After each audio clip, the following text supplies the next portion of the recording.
So, for instance, if you talk about trade, and we have to look at the trade sheet for Nigeria and look at the imports that we've had and the countries we deal with, especially, you'd see that China, the US, and the Netherlands are highest ranked in Nigeria.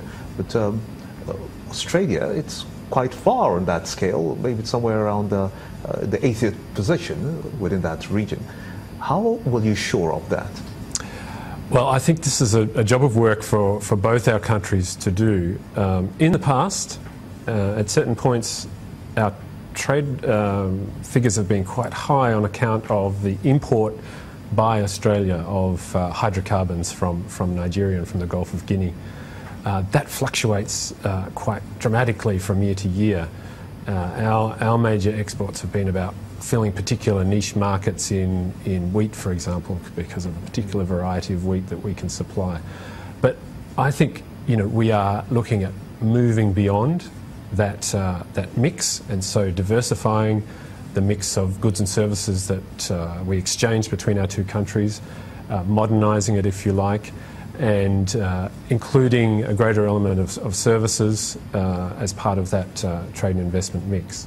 Now, when we talk trade and investment relations or bilateral relations or whichever one you want to look at, there are those who will be concerned about visa processing, the difficulty in obtaining visas.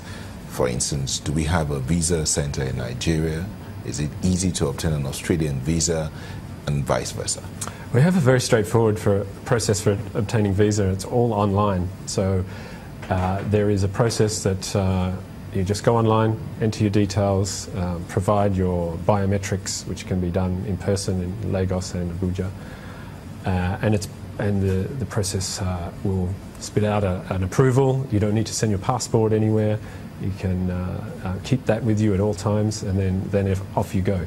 So we have a very well established system now for processing those visas using an online system.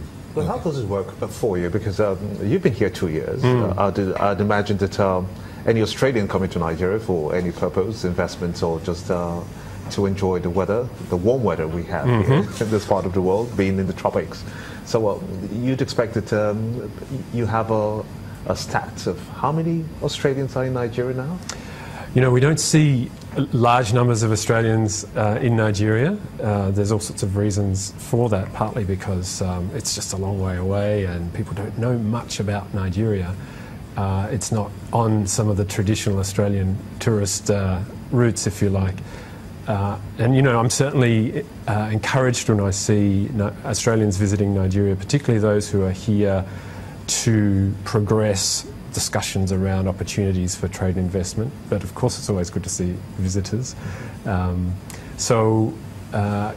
like also to see when Nigerians visit Australia, because, and in fact this year we've had quite a number of delegations visiting for various purposes, because for me that helps me in my job in enriching and contextualising our bilateral relations when we have those people-to-people links in both directions. Okay, we will take a moment. When we'll come back, you tell us your experience in Nigeria. What's it been like, the language, the food, and all of that. Don't go away.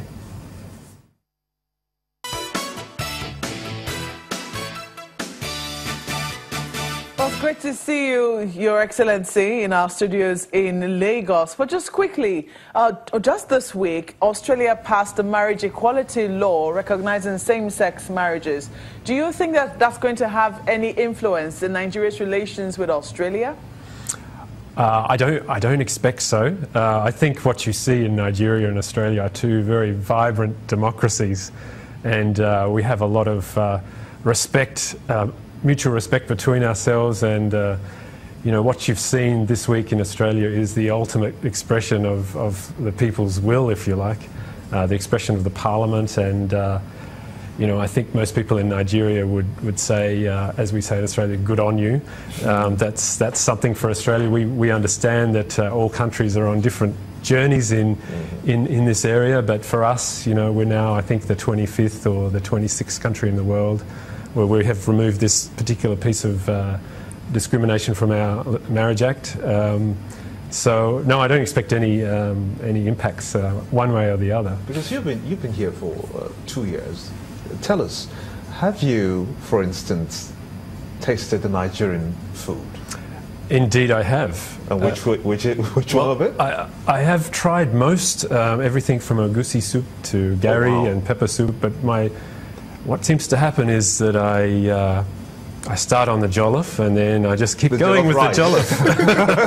The jollof rice. So I think this jollof is good. I think I'm just going to stick with it. So yes, it's another aspect of the diversity and richness you have here in Nigeria, which has been a pleasure to discover. What about the language? Have you learned how to make it? Sorry, have you learned how to make it? I haven't yet. There are all sorts of recipes out there, and Nigerians can have very strong opinions about which jollof is better than the other.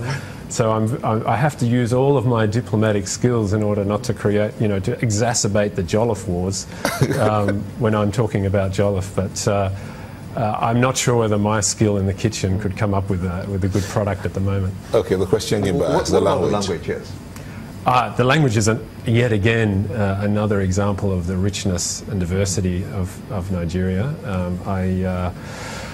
I am still trying to get my head around some of it, but Pidgin is also a useful. English. Yes, indeed. I still de learno. You speak it? I don't speak. Do you have a line for it? I still de learno. You did learn. I'm still in the process of learning. Okay. So I'm getting there, but it's useful sometimes to be able to say, una go wello, if you just want to communicate with people.